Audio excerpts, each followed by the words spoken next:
इब्तदाई कलीसिया के ज़माने में रसूल इमारतों पर इंसार नहीं करते थे।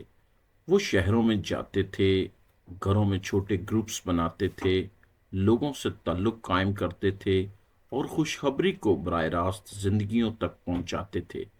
यही मोबाइल और सादा खिदमत कलीसिया की तेज़ रफ्तार तरक्की का सबब बनी। आज हमने खिदमत को चार दीवारी तक महदूद कर दिया है। हम इंतज़ार करते हैं कि लोग हमारे पास आएं, जबकि रसूल लोगों के पास जाते थे। यही फ़र्क जदीद कलीसियाओं को कमज़ोर और इब्तदाई कलीसिया को मजबूत बनाता था। अगर हम रसूलों के नक्शे कदम पर चलें तो हम भी शहरों में तब्दीली ला सकते हैं।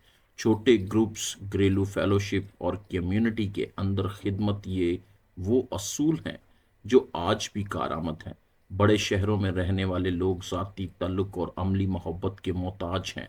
रसूली खिदमत हमें सिखाती है कि कलीसिया सिर्फ इमारत नहीं, बल्कि एक जिंदा कलीसिया है। जब हम लोगों तक पहुंचते हैं, उनके साथ बैठते हैं और मिलकर दुआ करते हैं, तो रूहानी बेदारी पैदा होती है।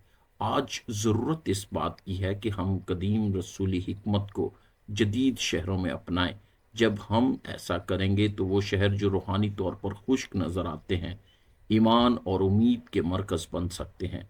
आए हम भी रसूलों के तरह खिदमत करें, लोगों तक पहुंचें और शहरों को रूहानी तौर पर तब्दील करते हुए दिखाई दें।